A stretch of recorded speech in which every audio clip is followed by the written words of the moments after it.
What's up, everyone? I am Dimebot, and what you are seeing on your screen right now is Microsoft Flight Simulator 2024, specifically from the technical alpha that they just held over this last weekend.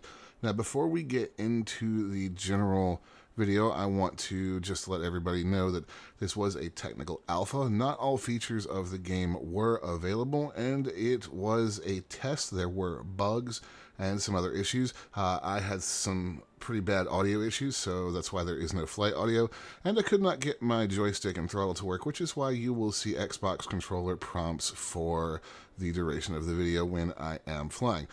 That being said, we're just going to give a general overview of what you can expect with Flight Simulator 2024. I will have more in-depth videos coming in the future, but first, let's go ahead and take a look. As you can see, the main menu has been substantially redesigned. The globe is right there, and you can see the modes available. World Photographer, Activities, which we were locked out of, Career, Challenge League, Free Flight, and of course the Marketplace was closed due to this being a technical alpha.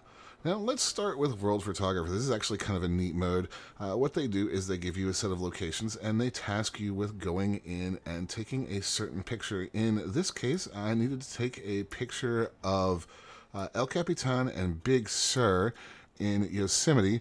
The photo needed to be taken from within the valley. They did specify my plane flying low, and they wanted the sun framed above the half dome. And if you can get all three of those, you will get 3 stars. Now, this photo mode you see is in fact the same photo mode you can use when you can get out of your plane and walk around anywhere. It's actually fairly robust. You have a lot of focus options, you have exposure, you have that grid to help you, and you can get a pretty good distance away from your plane in flight.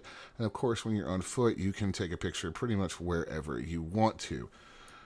Beyond that, we had challenge mode, which sadly I don't have any footage of for you, but challenge mode is simply they give you a flight course and they ask you to make it through a specific number of gates in a time as fast as you can. And I did play one, and it is pretty challenging. Unfortunately, I did lose that footage.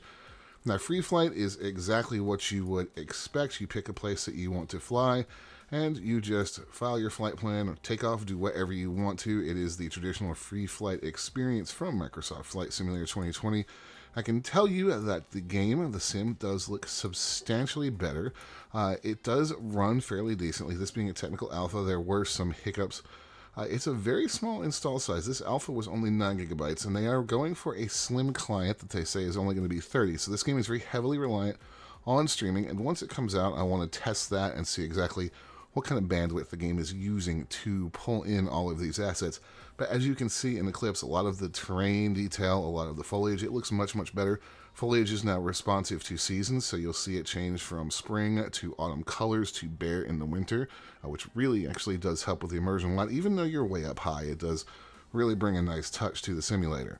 Now, perhaps the biggest mode and the thing that a lot of people are excited about is going to be the career mode. And there is a lot to the career mode, as you can see here. So it consists of a series of licenses and missions, and you start out getting your private pilot's license, and then you need to take missions to earn flight hours and credits to be able to pay for your next license. As you can see here, they are things like commercial pilot's license for rotorcraft, for commercial airlines, for tailwheel endorsements, for high performance. That's going to be faster aircraft, multi-engine rating, IFR rating, night flight, jet engines. There are some on the right-hand side with rotorcraft that are for power lift and turbine engines. If you have seen the trailers of them lifting things with helicopters, that is what those are for. There are firefighting ones. So any path that you want to take is open to you. You just need to be able to do missions in order to get the credits to try the pilot's exam, and then you need to pass said exam. Now, you will operate out of a headquarters. You have your certifications, your specializations, and also missions. And eventually you will be able to unlock companies. Now, we obviously didn't get quite that far in the technical alpha, so there is some stuff that we still don't know about the career mode, but that looks like that's going to be a fairly meaty mode. Now, in terms of those missions, I'm going to be showing you one here on screen. They can get as involved as you want. You can walk up to your plane and you can do a full inspection, take off the engine cover, remove the chocks, different things like that, or you can skip around a little bit.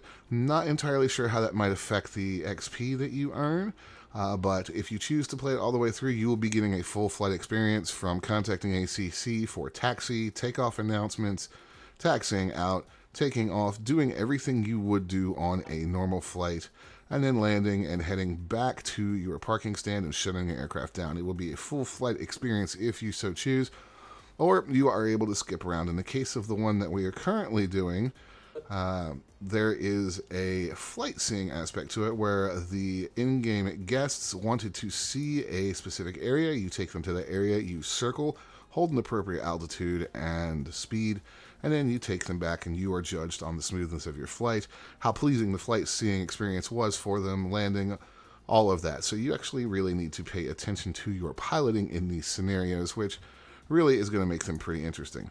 Now, as far as graphics, again, we wanted to touch on one more thing, and that is the getting out anywhere, and also that kind of plays hand in hand with the weather systems and things like that, since that's probably going to be what you're getting out to take pictures of. Clouds have been enhanced noticeably in this version of the sim. They do self-shadow now. You do have a lot of control over them in the weather system manager as you used to in Flight Sim 2020. It looks slightly different now, but it is still the same functionality. And once you're out and walking around on the ground, you can walk anywhere you want to. You can change the weather, do whatever you choose, and take pictures of everything. So it's really a very flexible system. So that is kind of the bare bones overview of what you can expect out of Flight Sim 2024. There is still a lot to come, as we were locked to just 3 aircraft and a handful of modes in the technical alpha.